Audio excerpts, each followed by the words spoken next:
नमस्कार, मी बाळासाहेब शेटे पाटील. लोकपथ यूट्यूब चॅनलमध्ये आपल्या सर्वांचं स्वागत. सहकार, राजकारण, धर्म, अध्यात्म, मनोरंजन अशा विविध क्षेत्रांच्या मुलाखती, बातम्या आणि सारं काही आपल्यासाठी आम्ही घेऊन आलो आहोत.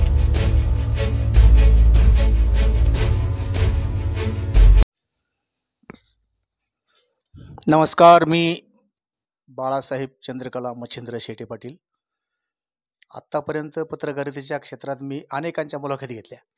त्यामध्ये राजकीय नेते, पोलीस अधिकारी, सामाजिक कार्यकर्ते, धार्मिक नेते, प्रवचनकार, कीर्तनकार अशा सर्वांना भेटलो. या सगळ्यांच्या मुलाखती, सगळ्यांशी बोललो.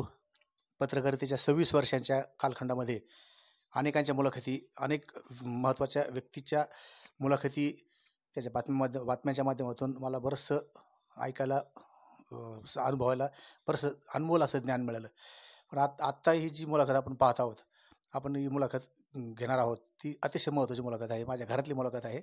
माझ्या उजव्या बाजूला माझी आई चंद्रकला गंगा भागीरथी चंद्रकला मच्छिंद्र शेटे पाटील आणि माझ्या डाव्या बाजूला माझी चुलती हौसाबाई शिवराम शेटे पाटील, गंगा भागीरथी हौसाबाई शिवराम शेटे पाटील या दोघी आहेत.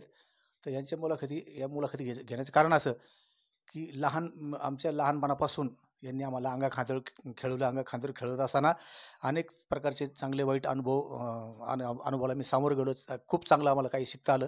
आत्तापर्यंत या अवस्थेपर्यंत, या स्थितीपर्यंत आम्ही या दोघींच्या आणि यांच्यामुळंच आम्ही आलो. चांगलं काही बरंचसं काही शिकायला मिळालं.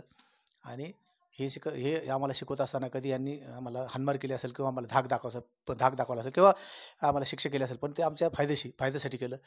तर आज आमच्या मातोश्री चंद्रकला यांच्याशी या दोघीशी आपण संवाद साधणार आहोत. तर आता मला सांग, आता माझं 54 वर्ष आहे. 54 वर्षात मी लहानाचा मोठा झालो. तर ते माझे लहानपणीचे अनुभव, लहानपणी मी कसा होतो, किती आजारी, कशा पद्धतीने, आणि सगळ्यात महत्त्वाचं म्हणजे तुझ्या जे मुलं आहेत त्या सगळ्या मुलांची नावं अगोदर सांगायची आणि हे करून असं करायचं. आता सर्वात प्रथम बाकीचे जे काही मुलं आहेत सगळ्याची नावं सांगायची अगोदर. बापू शेटे, गोरक्षे शेटे, जालिंदर शेटे, बाळासाहेब शेटे, आजीनाथ शेटे, मुलगी गयाबाई शेळके, मुलीचं नाव. तर आता मी लहान असताना मला आजारीसारखं पडायचं, तू सांगायची मला, मी सारखं आजारी पडायचं, तू सारखं आजारी पडायचा, पोट फुगायचं, त्रास, जगल भरोसा नव्हता. तर कशा पद्धतीने, काय वातावरण, काय होती परिस्थिती त्यावेळेस, आपली गरिबी कशी होती, आपले घरं कशी होती, आपण काय करत होतो, कुठं कामाला जात होतो? आमची गरिबी लई होती. मला 5 जण मुलं, 1 मुलगी. पण लई आमची गरिबी, अशी गरिबी तर राहायला सपर नव्हतं. सपर गळ्याचं खाली खासडं घेऊन झोपायचं रातची, इतकी गरिबी. खायला भाकरी नव्हत्या मिळत. बरोबर. तर त्यावेळेस कसे काय कामं केले, काय कामं होते, रोजगार हमी असेल का असेल? कामं मस्त केले. मग 3.5 पराशी आम्ही घरी खाल्ली. खाली 3.5 परस उचरायचं नाड्याला धरून, वर यंगायचं. पाटाचे कामं केले, कष्ट लय केले आम्ही. गरिबीतून वर आलेले आम्ही. मुलाला जर आजार झाला, काही तर पैसे नव्हते दवाखान्यात जायला. आता बाळासाहेबाला बिबे यायचे, आमुष्याचे गेले का पुनावला यायचे, पुनावचे गेले का आमुष्याला यायचे. आणि मग त्या भाकरी घेऊन गेले मी येईर आमच्या मालकाच्या, तिथं होते येरी फोडायला. तेच जेवलं शिवत एक ते म्हणे, काय दुखत बाई याचं, मला याला बिबे येते बाबा. मग त्यानं काय केलं, दोरा आहे का म्हणे तुझं, मला हा दोरा आहे. दोरा घेतला, दोऱ्याला बाटली वाढल्या आणि तिथंच माती लावली, अंगारा लावला त्याला. तिथून पुढे त्याचे बिबे बंद झाले. असे करता करता गरिबीतून वर आलेलो आहेत आम्ही. पोराचे शिक्षण केले, मोठ्याचं केलं ते नाही, ते मान डोकं चालत. मग 9वी झाली त्याची, त्याच्या पाठची 12वी झाली. आणि बाळासाहेब याचे मग याचं चालूच आहे अजून याचं शिक्षण पुरं झालं, त्याचं डोकं चाललं त्या घरी त्याला शिकून द्या, मी राहतो घरी. मग त्याचं शिक्षण पुरं केलं. ते लहान आजी ना ते बी त्याची 9वी झाली, तो लागला शेतीच्या कामाला. अतिशय हालाकीचे अतिशय काबाड कष्ट करून यांनी आम्हाला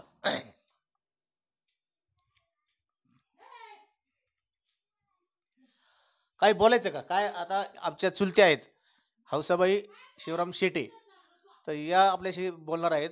तर काय सांगायचं आम्ही जसं लहान होतो, काय म्हणतो आम्ही आम्ही लहान असताना कसे वागलो, आपली गरिबी कशी होती, आपले दिवस कसे होते, गरिबीचं सांगायचं. बोलायचं वय हा काय बोलू. आपली गरिबी, आपले दिवस, आपले कसे कष्ट केले, आपली आपली कशी कशी गरिबी परिस्थिती होती, होती, आपले कशी कसे घर झाली. होते. बोल काय बोलू मग. बोला पुढं. काय म्हणतो कोण आहे मला ऐकू येत नाही. बर बर ठीक आहे. आता ऐकायला ऐकायला थोडं कमी आहे, ऐकायला थोडा त्रास म्हणजे ऐकू येत. हा त्यांचं बोलायचं आपलं सांगायचं. आता आपलं सांगायचं, आपलं आपण कसं जगलो, कसं राहिलो, आपण कसे कामं केले, आपली तारांबळ कशी होती. आपली तारांबळ कशी होती. काय मग काय मग. हा तर ठीक आहे. हा तर आपण आता परत एकदा वळूया आमच्या आई साहेबाकडे. तर आपण समजा आमची मोठी बहीण गायाबाई शेळके, त्यांचं लग्न झाल्यानंतर आमचं शिक्षण सुरूच होतं. तर आम्ही शाळेत जात असताना आम्हाला खूप त्रास म्हणजे आजार म्हणजे असे खरूज व्हायची, नाईटा वगैरे असे बरेचसे व्हायचे.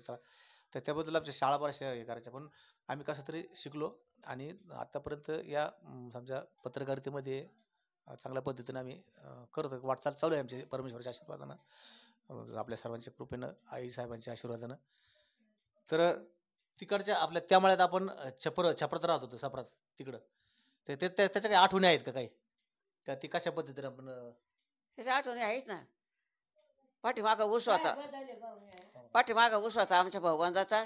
ती डबकट पाणी साचायची, आमच्या सप्रती यायचं पाणी. अशा याच्यातून आम्ही तारामळी काढल्या. आता चांगलं झालं, माझे मुलं चांगले आहेत, माझ्या सोनं चांगले आहेत, मला नातवंड झाले, आता काही नाही काळजी राहिली.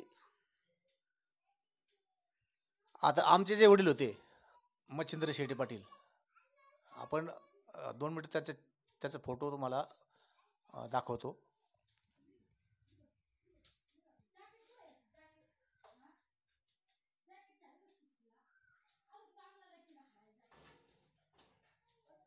कोपऱ्यावर काढ काय गवते आता फोटो चादर घालून नाही काढ.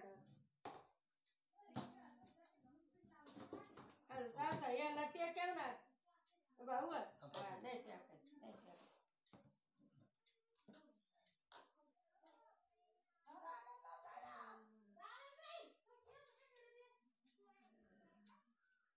तर आमचे वडील जे होते स्वर्गीय मच्छिंद्र शेटे पाटील, त्यांना 4 वर्ष आपल्यातून जाऊन झालीत. आता आपल्यात त्याच्या फक्त आठवणी राहिल्या आहेत. तर त्यांच्याविषयी म्हणजे आम्ही त्यांना अण्णा म्हणायचो आणि यांना आईला बाई म्हणायचो. तर अण्णाविषयी आपण थोडक्यात जाणून घेऊ. अण्णाबद्दल काय सांगायचं तुला, अण्णाबद्दल, अण्णा कसे होते, काय कसे करत होते. मी धरतो. हमारी केली ते परत चारमळी खायला नव्हतं पुरचं. हमाली करायची, मग तिथून आलो दाणे आणायचे, दळून आणायचं, मग खायचं. अशा तारामळी काढल्या आम्ही. ते मस्त कष्ट केले, हमाली केली, लोकांचे नांगर हाकले, साल महिने घातले. आज या झाड भाकरी नेल्याचं, उद्या या झाड भाकरी, मध्ये भाकर नाही, तुकडा नाही. आणि तेव्हा काय 350 रुपये वर्षाला सारानी 3 वर्ष सारानी राहिले तिकडं आडनदीला. तिथं बोचाची खाई, त्या बोचाच्या खाईत राहिले. त्यांना भेव नाही वाटलं, काय नाही तेव्हा. ते म्हणजे भांडे असे भांडे असे गोड व्हायचे, त्याचा स्वभाव कसा होता, असे भांडायचे असे लगेच. तसे मग भांडणं मस्त व्हायचे, पण गोड व्हायचे. त्याच्या पोटात मळ नव्हतं. भडा बोलते गोड होते.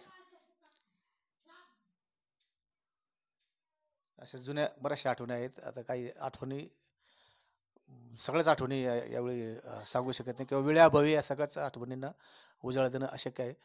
मात्र आजच्या ह्या मुलाखतीमध्ये ही जी सगळ्यात सर्वोत्कृष्ट माझ्या आयुष्यातली सगळ्यात महत्त्वाची मुलाखत आणि अविस्मरणीय अशी मुलाखत आपल्याला कशी वाटली आपण कमेंट्स बॉक्समध्ये नक्की कळवा. धन्यवाद.